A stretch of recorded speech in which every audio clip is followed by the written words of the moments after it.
الحمد لله الذي كتب الآثار ونسخ الآجال والقلوب عنده مفضية والسر عنده علانية.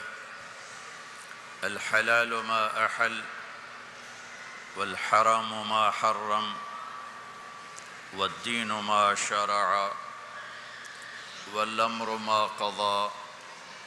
الخلق خلقه والعبد عبده وهو الله الرؤوف الرحيم. وأشهد أن لا إله إلا الله وحده لا شريك له وأشهد أن سيدنا ومولانا محمدًا عبده ورسوله أرسله بالحق بشيرا ونذيرا وداعيا إلى الله بإذنه وسراجا منيرا. صلى الله تعالى عليه وعلى آله وعلى أصحابه وبارك وسلم تسليما كثيرا كثيرا. أما بعد، فأعوذ بالله من الشيطان الرجيم. بسم الله الرحمن الرحيم.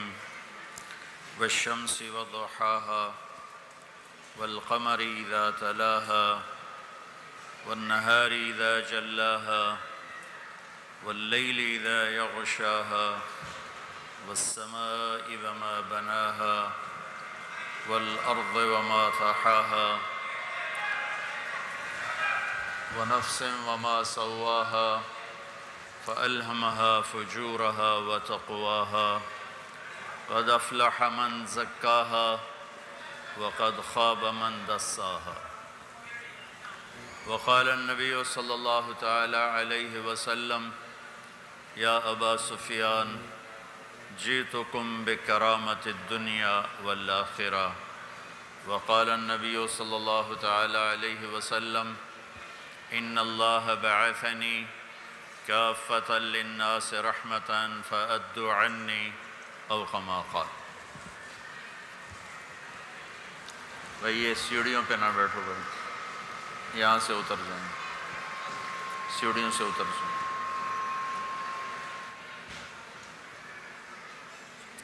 مجمع کے سامنے کوئی نہ آئے بس. میرے محترم بھائیوں بہنوں،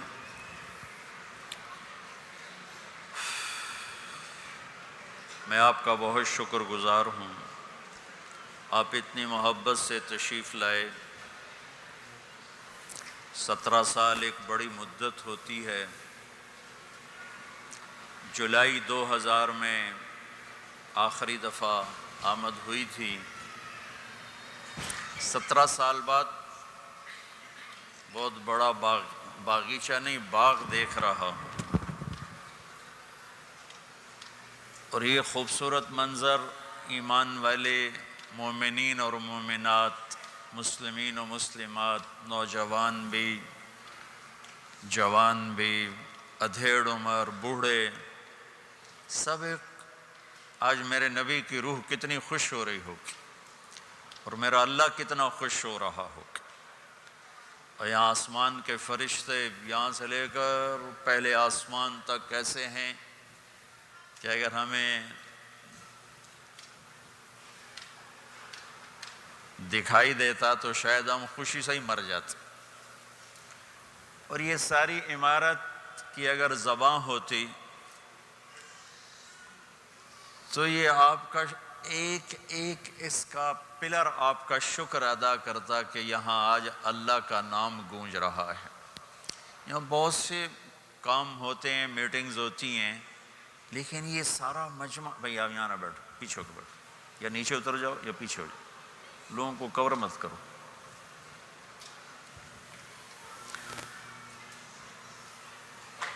آج اللہ بھی خوش ہے، اس کے فرشتے بھی خوش ہیں، میرے محبوب صلی اللہ علیہ وسلم بھی خوش ہیں کہ میری امت جمع ہے. میرے بھائی بہنوں،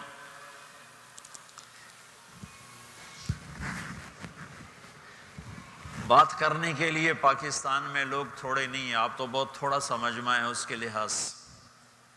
لیکن میرے نبی کا امتی اگر کسی جنگل میں اکیلا رہتا ہے تو مجھے وہاں تک بھی جانے کا حکم ہے. کسی صحرا میں رہتا ہے تو مجھے وہاں بھی جانے کا حکم ہے کہ میرے نبی نے اپنے ایک ایک امتی کے لیے آنسو بہائے ہیں، ایک ایک مرد عورت کالے گورے کے لیے آنسو بہائے ہیں، اور آپ اتنا روئے ہیں کہ سارے نبیوں کے رونے سے بڑھ کر میرے نبی کا رونا ہے، سارے نبیوں کے درد سے بڑھ کر میرے نبی کا درد ہے۔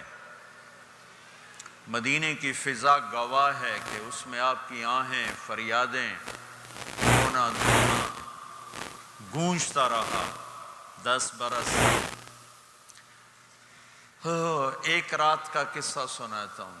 آپ تڑپ رہے ہیں اللہ کی بارگاہ میں اور کہہ رہے ہیں یا اللہ، ابراہیم علیہ السلام نے کہا تھا فَمَن تَبِعَنِي فَإِنَّهُ مِنِّي وَمَنْ عَصَانِي فَإِنَّكَ غَفُورٌ رَحِيمٌ۔ عیسیٰ علیہ السلام نے کہا تھا إِن تُعَذِّبْهُمْ فَإِنَّهُمْ عِبَادُكَ وَإِن تَغْفِرْ لَهُمْ فَإِنَّكَ أَنْتَ الْعَزِيزُ الْحَكِيمُ۔ دونوں انبیاء کی بات کا مفہوم یہ ہے کہ یا اللہ، چاہے تو تو عذاب دے میری امت کو، اور چاہے تو تو معاف کر، تو مہربان ہے۔ میرے آپ کے نبی نے کیا کہا؟ یا اللہ، نہ میں ابراہیم کی کہتا ہوں نہ میں عیسیٰ کی کہتا ہوں، میں اپنی کہتا ہوں یا رب امتی امتی، یا رب امتی امتی، یا رب امتی امتی۔ یا اللہ میری امت کو معاف ہی کر، معاف ہی کر، معاف ہی کر، کر یا نہ کر، نہیں معاف ہی کر۔ اور اتنا روئے کہ داڑھی آنسوں سے تر ہوئی، عرش ہل گیا۔ اللہ نے جبریل کو بھیجا۔ اللہ کو تو پتہ ہے کیوں رو رہے ہیں، ہم تک پیغام پہنچانا تھا۔ جبریل آئے، ما یبکیک یا رسول اللہ، یا رسول اللہ آپ کیوں رو رہے ہیں؟ کہ جبریل، امت کا غم چین نہیں لینے دیتا، ہم اپنی نافرمان اولاد کو گھر سے نکال دیتے ہیں، ہمارے ملک میں اخبار میں دے دیتے ہیں میں نے اپنے بیٹے کو جائیداد سے فارغ کر دیا، جائیداد سے محروم کر دیا، تھوڑا سا کلیش ہوتا ہے، نکل جاؤ میرے گھر سے۔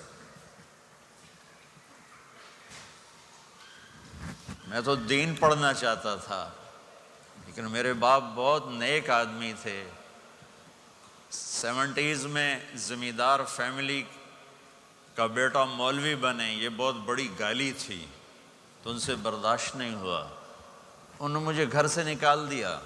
23 نومبر 1972 ہفتے کو صبح کے 9 بجے کہا یہ تو مولوی بننا ہے، میرے گھر ہی چو نکل جا۔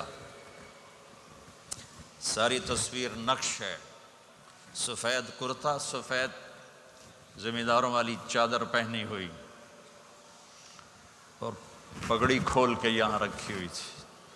مجھے دیکھتے ہی کہا یہ تو مولوی بننا ہے تو میرے گھر ہی چو نکل جا۔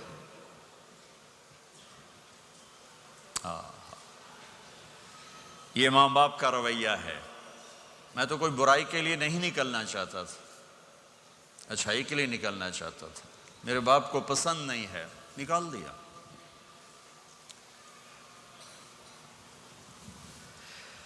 ہائے، اور میرے نبی آنسوں سے رو رہے ہیں، کن کے لیے؟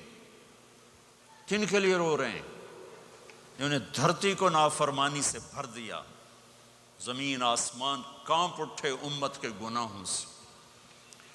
میرے نبی نے کہا میری آنکھوں کی ٹھنڈک نماز، 90% امت نماز چھوڑ گئی، باغی ہو گئے۔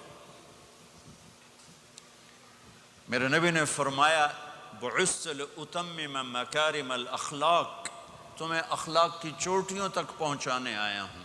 ساری بد اخلاقیاں سب سے بڑا داغ بن کر امت کے دامن پہ آ لگا، ساری دنیا کی بد اخلاقی ہم قرآن کو سینوں سے لگانے آئے تھے، ہمیں نے قرآن کے سودے کر دیے۔ کون یاد کرتا ہے نافرمانوں کو؟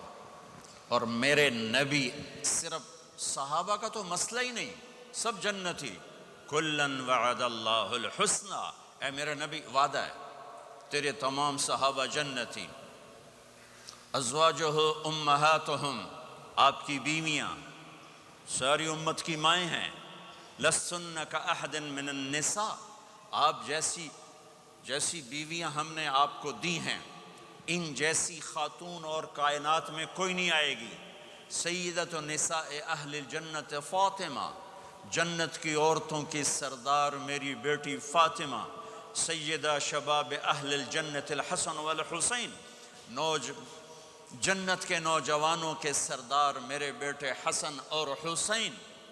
علی کا ہاتھ پکڑا اور یوں سینے سے لگا لیا، یا علی اترضی ان یکون منزلک مقابل منزلی فی الجنہ، علی تو راضی ہے جنت میں تیرا گھر میرے گھر کے سامنے ہوگا؟ وہ رونے لگے، یا رسول اللہ میں راضی ہوں، انی لأعرف رجلا باسمہ وباسم ابیہ وامہ لا یاتی بابا من ابواب الجنت الا قال مرحبا مرحبا، میرا ایک امتی ہے جب وہ جنت کے دروازوں پر آئے گا، جنت کے 8 دروازے ہیں، ہر دروازہ کھلے گا اور کہے گا ویلکم ویلکم، خوش آمدید، ادھر آئیں، یہاں سے گزریں۔ دوڑ کا آخر کیا ہے؟ میتھمیٹکس کا ایک قاعدہ ہے کہ ملین انٹو زیرو کیا ہوتا ہے بھائی؟ Zero. Crore into zero zero, billion trillion into zero zero. میرے رب کی قسم ہے، دنیا کی عزتیں، شہرتیں، بلندیاں، دنیا کے دھن دولت، بلڈنگیں، تجارتیں، ضرب موت زیرو زیرو۔ یہ آنکھ بند ہوئی، اب طارق جمیل نہیں کہا جائے گا، میت میری اماں دی روٹی پکا، میری اماں دے کپڑے دھو۔ بیوی کو کہتے تھے یہ میری ذاتی پراپرٹی ہے، اس میں تیرا کوئی حق نہیں ہے۔ جس کے ذمے نہیں اس کو آگے کر رہے ہیں۔ میرے ذمے میری ماں کی خدمت ہے، میری بیوی کے ذمے میری ماں کی خدمت نہیں ہے۔ اللہ کے واسطے حقوق جانو، حقوق جانو۔ ہم اپنے تو بڑھاپا تنگ کرنے آ جاتا ہے، بیماریاں تنگ کرنے آ جاتی ہیں، پریشانیاں سر پہ آ جاتی ہیں۔ موت کے بعد اگر اللہ راضی ہو گیا تو جنت